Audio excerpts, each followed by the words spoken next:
Bueno, quiero hablar sobre la reforma protestante, comenzada por Martín Lutero en el año 1517. Recordemos que Lutero es el personaje más importante de la historia moderna, podríamos decir, por su impronta, por lo que hizo, por el legado, tanto en la cultura, en el legado literario. Recordemos que su traducción del Nuevo Testamento al alemán es la primera obra que se escribe, eh, es como una modernización del idioma alemán.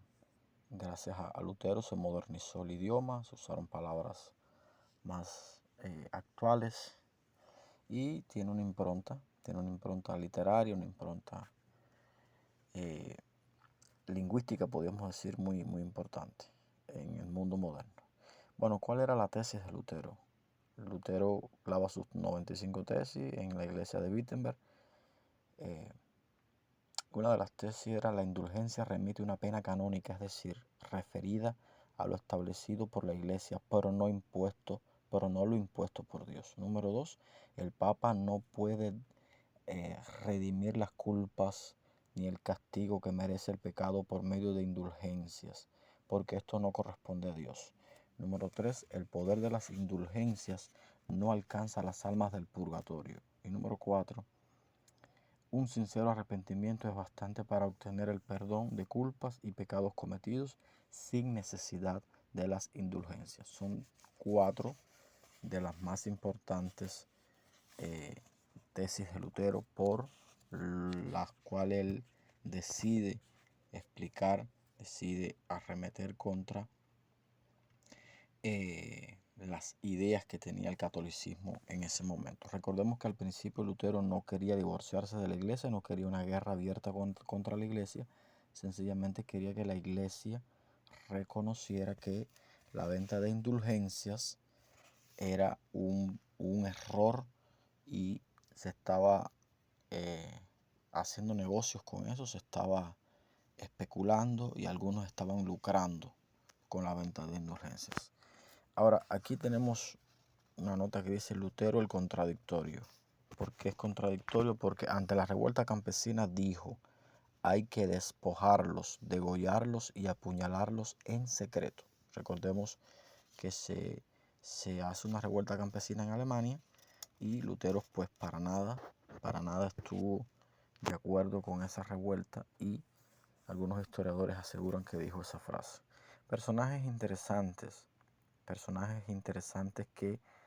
que están alrededor de Lutero en la Reforma. Cuando estudiamos la Reforma protestante en el siglo XVI, hay algunos personajes que vienen a nuestra mente, siempre los tenemos ahí, porque son los que sobresalen. Lutero, Federico el Elector de Sajonia, que es el protector de Lutero, podríamos decir una especie de mecenas que lo protege, lo cuida y lo esconde en el castillo de Wartburgo. Es este señor llamado Federico Elector de Sajonia. Tenemos al Papa León X, tenemos a Juan Tessel. Juan Tessel era el vendedor de indulgencias por todo el territorio católico, por todo el territorio alemán.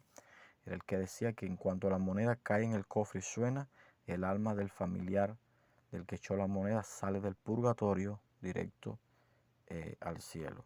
Eso era la teoría o la enseñanza de Juan Tessel, y sabemos que gracias a eso la iglesia obtuvo mucho dinero. Uno de los planes del Papa León X era construir la Basílica de San Pedro, que bueno, en esta época por supuesto no estaba construida, tenían grandes planes de inversión, de gastos en el Vaticano, y bueno, hacía falta dinero.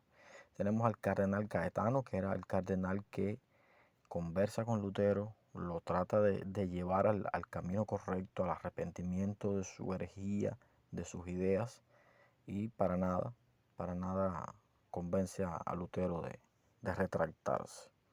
Carlos V, que es el emperador de Alemania, también estos son los 6 personajes más, diría yo, más esenciales en la historia de la Reforma. Dice aquí: en su retiro al castillo de Wartburgo, Lutero traduce la Biblia o La Biblia no totalmente, sino el Nuevo Testamento al alemán. Un dato muy interesante. Causas de la Reforma. Bueno, como un historiador o un estudiante de historia tiene que definir algunas causas. ¿Cuáles son las causas que provocaron o proporcionaron la reforma? Aquí tengo 4 causas. El número 1, indignación contra la conducta del clero. Recordemos que el clero era en esta época muy corrupto, era un clero depravado, se cometían incluso muchos pecados. Recordemos el viaje que hace Lutero al Vaticano y todo lo que ve allá, y la conducta era terriblemente, podríamos decir, descarada, sin pudor. Se pecaba, se ofendía, se ultrajaba, se extorsionaba, y eso es una de las causas que provocan la reforma. Había que hacer algo, alguien tenía que hacer algo para que la iglesia se encaminara por el camino correcto. La simonía es la otra causa, que sabemos que la simonía es la venta de cargos.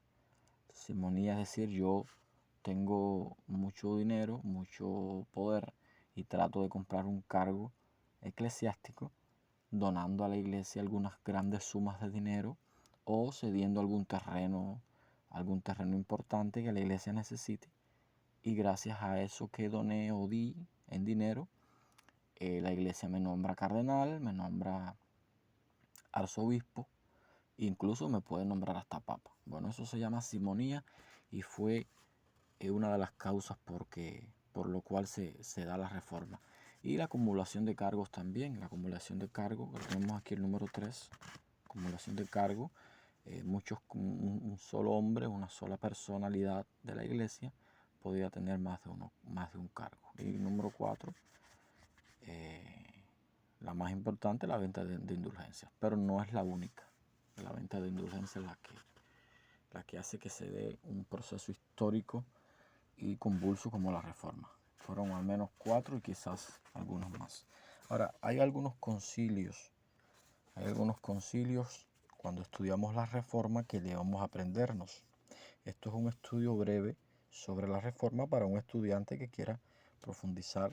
Puede cada uno de estos aspectos profundizarlo, pero es un boceto, podríamos decir, un bosquejo para hablar de la reforma.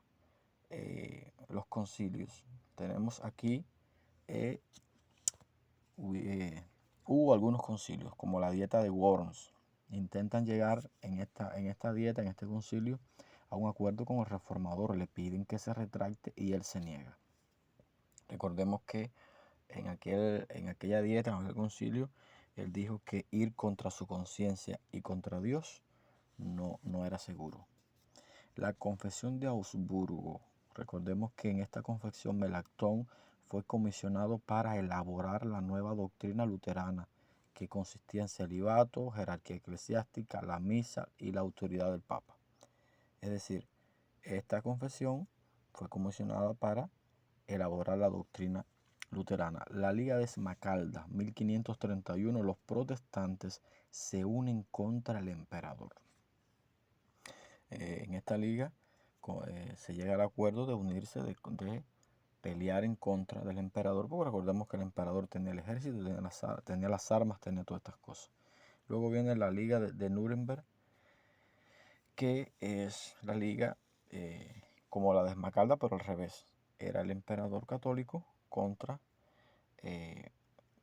los protestantes.